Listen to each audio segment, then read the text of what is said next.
सूरह रूम रुकू नंबर 4। अल्लाह अव्हां लाइ अव्हां जे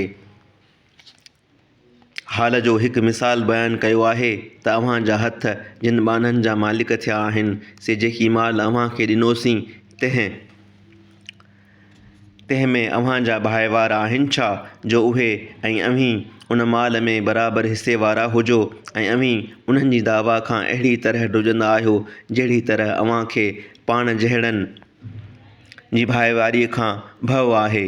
अहिड़ी तरह उन्हीअ क़ौम लाइ निशानियूं खोले बयानु कंदा आहियूं जेकी सम्झ रखंदा आहिनि, बल्कि ज़ालिम अणॼाणाईअ सां पंहिंजनि सदुनि जा ताबेदार थिया आहिनि। पोइ जंहिंखे अल्लाह गुमराह कयो तंहिंखे केरु हिदायत कंदो ऐं उन्हनि लाइ को मददगार कोन्हे।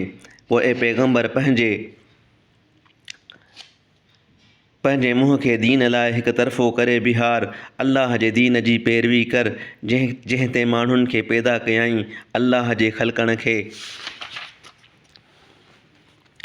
का मट सट न आहे, इहो सिधो दीन आहे। पोइ घणा माण्हू न ॼाणंदा आहिनि। ॾांहुंस मोटंदड़ थी इबादत करियो ऐं खांइस ॾुजो ऐं निमाज़ पढ़ंदा रहो ऐं मुशरिकनि मां न थियो। उन्हनि मां न थियो जिन पंहिंजे दीन खे धारोधार कयो ऐं टोलियूं टोलियूं थी विया। सभ का टोली उन्हीअ ते ख़ुशि आहे जेकी वटस आहे ऐं जॾहिं माण्हुनि खे का उखाई पहुचंदी आहे तॾहिं पंहिंजे पालनहार ॾे मुहाड़ करे खेसि सॾींदा आहिनि।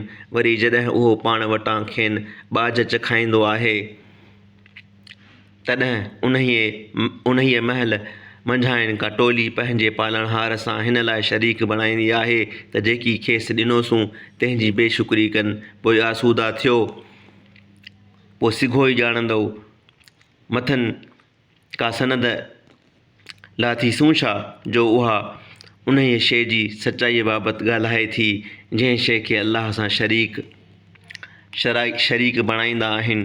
ऐं जॾहिं माण्हूअ खे ॿाझ चखाईंदा आहियूं तॾहिं उन सां सरहा थींदा आहिनि ऐं जेकॾहिं उन्हीअ सबबा जो संदनि हथनि मदायूं अॻे मोकिलियूं खेनि को ॾुखु पहुचंदो आहे त उन्हीअ महिल नाउमीद थींदा आहिनि। न ॾिठो अथनि छा त अल्लाह जंहिं लाइ घुरंदो आहे तंहिंजी रोज़ी कुशादी कंदो आहे ऐं जंहिं लाइ घुरंदो आहे तंहिंजी घटि कंदो आहे। बेशक हिन में मञींदड़ क़ौम लाइ निशानियूं आहिनि। तंहिं करे माइटीअ वारे ऐं मिस्कीन ऐं मुसाफ़िर खे संदसि हक़ ॾे। इहो उन्हीअ लाइ भलो आहे जेकी अल्लाह जो राज़ पोइ घुरंदा आहिनि ऐं उहे ई छोटकारे वारा आहिनि। ऐं व्याज मां जेकी ॾिनो हुजेव त माण्हुनि जे माल में वधे सो अल्लाह वटि न वधंदो ऐं अल्लाह जो राज़ पोइ घुरंदड़ थी ज़कवात मां जेकी ॾिनो हुजेव पोइ उहो ई ॿीणो कंदड़ आहे।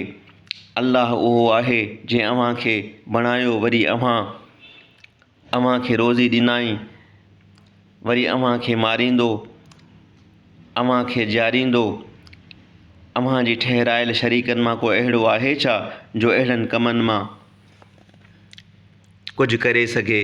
अल्लाह पाक आहे, उन खां तमामु मथां आहे जंहिं खे साणसि शरीक ठहिराईंदा आहिनि।